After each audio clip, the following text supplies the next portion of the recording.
അടുത്ത കണ്ടസ്റ്റന്റിനെ വിളിക്കട്ടെ. അടുത്തതും ഒരു മിടുക്കി കുട്ടിയാണ്. ആള് വരുന്നത് നമ്മുടെ പൂരങ്ങളുടെ നാടായ തൃശ്ശൂരിൽ നിന്നാണ്. അപ്പൊ തൃശ്ശൂരിൽ നിന്ന് വരുന്നു ധ്രുവ.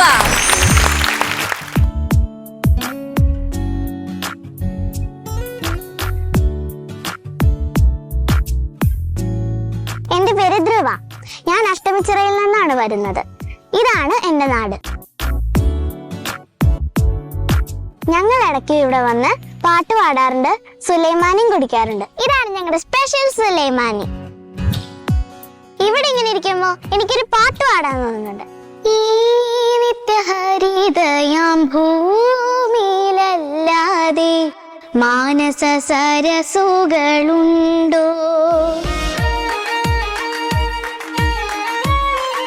ഇനി ഞാൻ എന്റെ ഫാമിലിനെ ഇൻട്രൊഡ്യൂസ് ചെയ്യാൻ പോവാ. ഇത് പപ്പ, ഇത് അമ്മമ്മ, പിന്നെ നെയ്ബർ ബിന്ദു ആന്റി. ഒരുപാട് എക്സൈറ്റഡ് ആണ്. എന്താ പറയണ്ടേന്ന് അറിയണില്ല. മോള് പങ്കെടുക്കുന്ന ആദ്യത്തെ റിയാലിറ്റി ഷോ ആണ്. അത് ഇതുപോലെ ഇത്രയും വലിയൊരു ഫ്ലോർ അവൾക്ക് കിട്ടിയതിൽ ഒരുപാട് സന്തോഷം.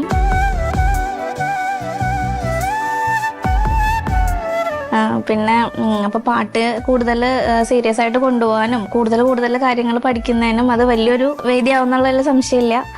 പിന്നെ പാട്ട് അവള് കുഞ്ഞിലെ മുതൽ പാടുമായിരുന്നു. അപ്പോൾ നമ്മൾ പാട്ട് കുറച്ച് നാളുകളായിട്ടുള്ള പഠിക്കാനായിട്ട് വിട്ടിട്ട് പിന്നെ ചെയ്യുന്ന കാര്യങ്ങളിലൊക്കെ നല്ല പെർഫെക്ഷൻ കൊണ്ടുവരാൻ ആഗ്രഹിക്കുന്ന ആളാണ്. അച്ഛനും അമ്മയും പാട്ട് പഠിക്കണേൽ നല്ലോണം സപ്പോർട്ട് ചെയ്യും. ചെറിയ മടിയൊക്കെ കാണിക്കുമെങ്കിൽ ഞാൻ നല്ലോണം പഠിക്കും.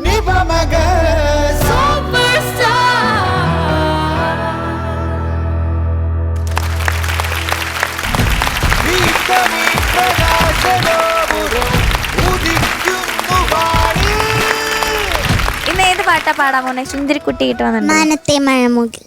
ഓക്കെ. അപ്പൊ എന്തായാലും പാടി കഴിഞ്ഞിട്ട് ബാക്കി വിശേഷങ്ങളൊക്കെ പറയാം. Okay, all the best. Thank you.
ഭയങ്കര ക്യൂട്ടായിട്ട് നല്ലൊരു ക്യൂട്ട് സോങ് പാടി.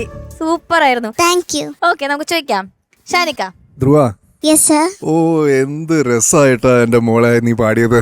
Thank you. അടിപൊളിയായിരുന്നു കേട്ടോ. എക്സ്പ്രഷൻസ് ഒക്കെ എന്താണ്. മോൾക്ക് എത്ര വയസ്സായി? 9 വയസ്സ്. എത്ര ക്ലാസ്സിൽ പഠിക്കണേ? 4th standard. അച്ചോ കുഞ്ഞ്. എനിക്ക് ഭയങ്കര ഇഷ്ടമായത് എന്നത് തരരേ ആ ഒരു സംഭവം ഉണ്ടല്ലോ, അത് ഒരുവിധം എല്ലാ ലൈനിന്റെയും എൻഡിലുണ്ട്. അത് ഭയങ്കര ക്യൂട്ടാണ് കേട്ടോ. Thank you sir. അത് മാത്രം ഒന്ന് പാടുമോള്. കണ്ടാലോ സുന്ദരൻ ഇന്ത്യ മാരൻ. അടിപൊളി അടിപൊളി. അത് ഒരു എളുപ്പ പരിപാടിയല്ല. അത് അതിനും വേണം ഒരു കൺട്രോള്. അതൊക്കെ മോള് അസാധ്യമായിട്ട് ചെയ്തിട്ടുണ്ട് കേട്ടോ. ഞാൻ ആദ്യമായിട്ടാണ് ഒന്നും എഴുതിയിട്ടില്ല. ഒന്നും എഴുതിയിട്ടില്ല. അടിപൊളി. Thank you sir. കാരണം ഞാൻ ഇങ്ങനെ മോളിൽ നോക്കി ഇങ്ങനെ, കാരണം ആ കൈയുടെ എക്സ്പ്രഷൻ ഇങ്ങനെ പോകുന്നത് ഇത് ഭയങ്കര എക്സ്പ്രസീവ് ആണ് കേട്ടോ മോളെ. Thank you sir. ആ ഒരു ഫോക്കിഷ് ചൊവ ഒക്കെ മോള് കറക്റ്റായിട്ട് ഇതിന് കൊടുത്തിട്ടുണ്ട് കേട്ടോ. Thank you sir. ഹരിച്ചേട്ടാ. Dhruva yes. Super, thank you. അടിപൊളി. ഒന്നാമത് എനിക്ക് ഈ പാട്ട് ഭയങ്കര ഇഷ്ടമാണ്. രാഘവ മാസ്റ്ററുടെ കുറേ പാട്ടുകളുണ്ട്, എന്നാലും പഴയ പാട്ടിൽ എടുക്കുകയാണെങ്കിൽ എൻ്റെ ഒരു ഫേവറേറ്റ് സോങ്ങിൽ പെടുന്നൊരു പാട്ടാണിത്. അപ്പം ആ ലിസ്റ്റ് കണ്ടപ്പോഴേ ഞാൻ നല്ല പാട്ട് കുറച്ചു നേരം കേട്ടു. നന്നായിട്ട് പാടിയാൽ മതി, ഇത് മാത്രമായിരുന്നു എൻ്റെ. അടിപൊളിയായിട്ട് പാടി. ആ പാട്ടിന് വേണ്ട ആ ഫോക്ക് ടച്ചസ് ഒക്കെ കൊടുത്ത് ക്യൂട്ടായിരുന്നു. എനിക്ക് രസമായിരുന്നു കണ്ട് കേൾക്കാൻ. ഓക്കെ, ആ പെർഫോം ചെയ്യണമെങ്കിൽ ഭയങ്കര പെർഫോമൻസിന്റെ ആവശ്യമില്ല. നിങ്ങളുടെ ആറ്റിറ്റ്യൂഡ് മതി, നിങ്ങളുടെ ആ സോങ്ങുമായിട്ടുള്ള ആ ഒരു ജെല്ലിങ് ഉണ്ടല്ലോ, അത് മതി. അല്ലാതെ ഇപ്പം ഇതിനൊരു ഭയങ്കര പെർഫോമൻസ് ഞാൻ നടത്താൻ പോവാണെന്ന് പറഞ്ഞിട്ടൊന്നും ചെയ്യണ്ട. പക്ഷേ അത് എവിഡൻ്റ് ആയിരുന്നു മോളുടെ പെർഫോമൻസ്. എന്താ പറയുക, അത്രയും നന്നായിട്ടാണ് പ്രസന്റ് ചെയ്ത ആ പാട്ട്. താങ്ക് യു, ആ പാട്ട് അത്രയും നന്നായിട്ട് പാടിയതിന് കേട്ടോ. Welcome sir. Yes. Dhruva Kutti, yes sir. looking very, very cute. What a cute Thank you, sir. performance. Thank you so much. വളരെ ഇഷ്ടപ്പെട്ടു മോളെ. This song is lot of cuteness, lot of long notes. അതെല്ലാം സൂപ്പർബായിട്ട് handle ചെയ്തു. And lot of പ്ലേസസിൽ வந்து ta na na na na all those spacings எல்லாம் பக்கா சூப்பர். It is very tough. இത്ര ஸ்லோ ஆகிட்டு ஸ்பேசிங் கரெக்டாக இந்த மாதிரி ரிதம் தபலா போயிட்டு இருக்கும்போது அதோட சேர்த்து கரெக்டாக பாடணும். But you did an amazing job. Super. Thank you sir. I love your glasses. We are glass buddies. Yes, of course. So very, very cute performance. I think folk செம்மையாக இருந்தது. And just loved your singing, Dhruva. All the best. Thank you sir. Superstar.